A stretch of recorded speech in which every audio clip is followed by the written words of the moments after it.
So why did I quit Montessori? Oh, there are a few reasons, but before I go into the reasons, I would like just to make sure that this is not an episode about criticizing Montessori. It's not about discouraging you from trying or from doing it. It's really my experience, my journey, very short journey with it, and maybe it will help someone who, if you're here and you're looking into like why quit Montessori or what is so difficult about Montessori, maybe you will learn something from it so you don't end up like me and quitting. um, there are definitely a few reasons I quit Montessori, and I'm still kind of gutted about it sometimes, because I had this dream, or like I always thought I will do Montessori. Even before I got pregnant, I was like, oh, I'm doing Montessori. It's brilliant. I'm raising my child bilingual. So I even started uh, Instagram on like bilingual and Montessori. I started when I was pregnant, and then I just deleted it quite soon. I think after the little one was born. I don't remember when I deleted it, but I just had to delete it and gave up on that, which is shame, I think. But I just, once I go through the points why I quit, I think you will understand why. So the main reason, well, they are all main reasons, let's be honest. So the first reason was I thought that I felt like I will have to study to do Montessori. It felt really like hard, or just like, oh, is this Montessori? Looking at the toy, is this Montessori? Am I allowed to do that? So it was a lot of things that I will have to learn, which is like part of the parenting, because as you go, you always read some books on parenting, or you looking at Instagram or social media, on YouTube, you're learning from other people. So it's a part of that. But with the Montessori, for some reason, I just felt like it's a study. And by the way, I believe this is not what Montessori is about, but I felt that way when I was going through that. So yeah, one of the reasons I thought as like it looked just be too hard. Uh, Another reason, second reason, is I feel like I will have to follow a lot of rules, which who likes following the rules? Nobody. Um, and yeah, I felt like oh, I will have to follow certain rules. Is this, like before I was talking, is this toy Montessori? I will have to do things certain way, not like the way I would necessarily feel about it. And again, I know this is not Montessori, what it's about. But it just the way I felt like there is a lot of rules to follow and to think about, like every step I will, I make or I take. So that discouraged me quite a lot, and I felt like, am I allowed to do that? When you start asking yourself, am I allowed to do that? You're like, hold on, that's not what parenting should be about. And I know that's not Montessori is about, but that's just how I really felt about it, and or what I made it mean, that I have to kind of like ask permission to do something, and it just didn't feel right. The rules, or like the following the rules, or following the techniques or method. I just, yeah, it just didn't feel right for me.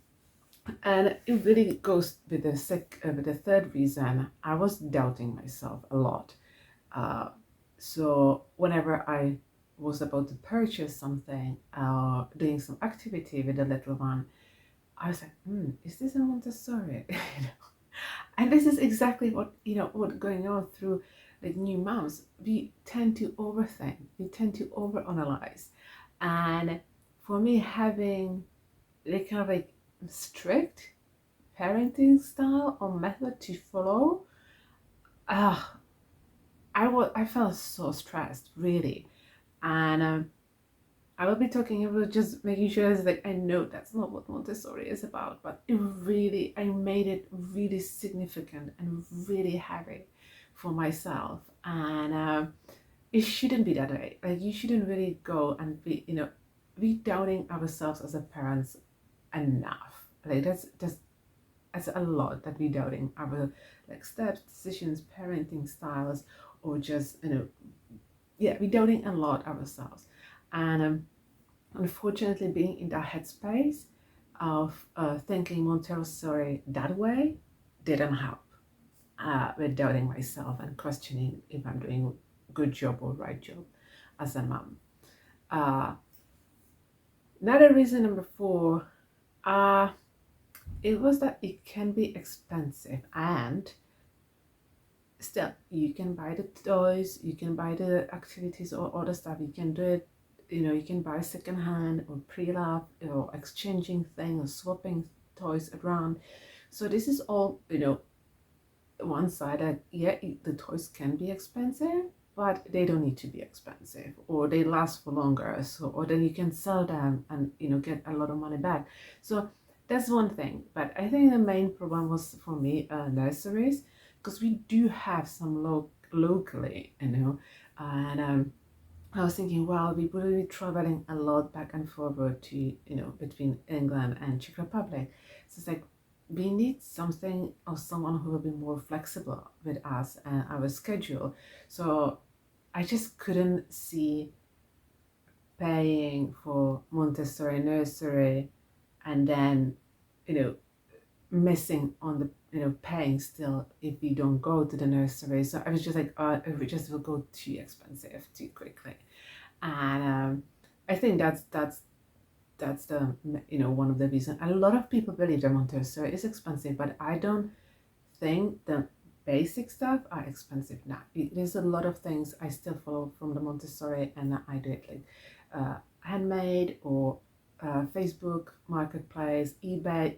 There's so many things you can get pre-loved or from friends to borrow. So like it's doable. The expensive part is come really with the nurseries for me. But this is now number 5. Reason number 5 is probably the biggest out of all. And this is, I do struggle with the habit of comparing myself to others. I do have the habit, I open social media and I straight away comparing myself, and I go out, and start comparing myself to others. So, it is something I do struggle, and I'm working on it. But with the Montessori, I felt like every Montessori, I don't know why they did Montessori for years. Every Montessori account was just beautiful, and there was a lot of space, and we live in a small old English house, and they have all like massive playrooms. It's like we don't have a playroom. I share kitchen, dining room, and a playroom, and it's all small, and we have that kind of environment. It's doable. It's still, by the way, doable. But doing Montessori in a small places. But when you see someone and it's like, oh, this is our kitchen, this is our where we dress, this is the room, this is the nursery, this is the playroom, this is our kitchen, and you see the massive spaces, I'm like, wow. I was like, I will never ever be able to fit the kitchen, playing area, the dress area, the place where they're dressing, when they go outside. Like I can't fit it in our place. And like how I will do that, like how I will set up this area. And the bathroom, our bathroom is massive, but it's tricky, and how I will be doing it. So I start comparing myself a lot to other people on Instagram and other social media. I thought like, oh, they're doing really great job. They really know what they're doing. And I said, how I will, do the same thing, or how I will be talking about Montessori and bilingual when I don't have these things, when I don't have at that point, like that we don't have that money to pay for this and that. And obviously as you go, then he's like, well, that's not really about the money, is it? It doesn't need to be expensive, as I said before. But for me, the comparing was the biggest problem, and it was something that I had to just give up, because it was tough. When you do parenting and you're already comparing to yourself, I don't know about you, but I do. Like you see other parenting, and you're like, oh, I wouldn't do that, or and not necessarily judging. It's more like, oh, I wouldn't do that. I'm not judging whatever she's doing or he's doing, because man, we don't know the whole story, what's going on in that situation. So it's like, who I'm here to judge? But it's just thinking like, oh, I wouldn't do that. Or watching other people like, oh, I would do it differently. And like taking that situation and see, oh, if that would happen to me with my child, this is what I should be doing with my child, not necessarily that's what they should be doing. Anyway, so the comparing was the biggest part when like I had to quit, because it just made me feel really, and not it made me, I made myself feel really small, poor, and that's like, oh, I'm laughing now, but back then I really struggled with that, and I don't know about you, but when I comparing myself to others and they're doing better, I make myself feel a victim, and then obviously I go really quickly to making them wrong or judging them. So this is something, by the way, I'm working on it, and I can snap out of these feelings and habits and vicious circles really quickly. But even though I go there, it's insane, and I don't like about that myself. Anyway, back to why I quit Montessori. Um, Really, these are the reasons. I must say that I was dealing, after giving birth, I was dealing with some a trauma, and not myself, but little trauma around the birth, and obviously being pregnant with, during the pandemic, and not being able to see my family until my little one was 9 months old.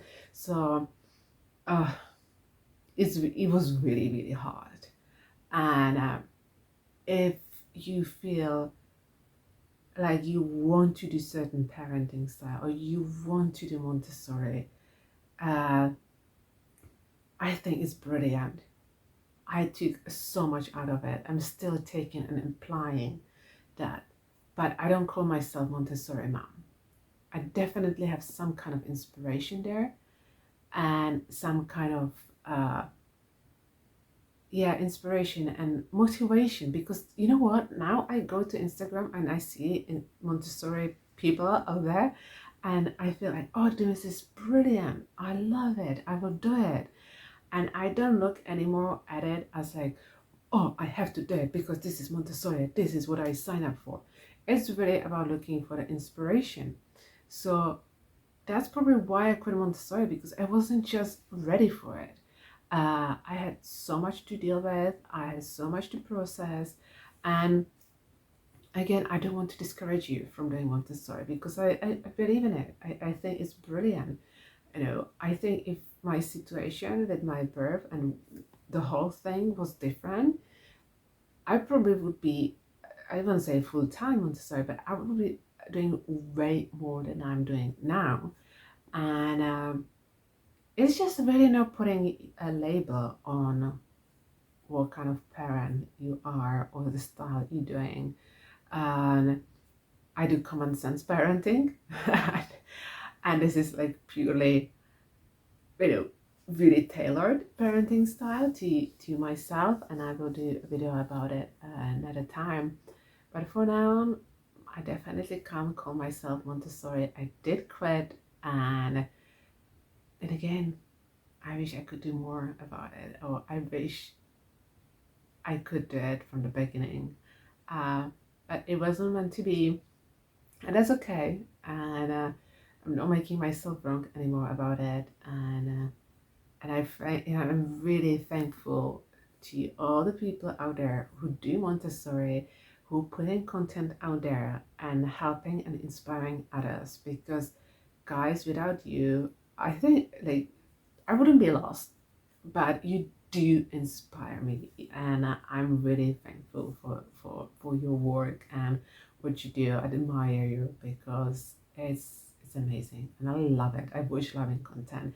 So I went from someone who was watching others' content and being envious and bitter and not really nice about it, to someone who's watching it now. And it's like, oh, okay, that's a great thing. I will apply it, or I will take that on. And this is what I don't really like, and that's fine.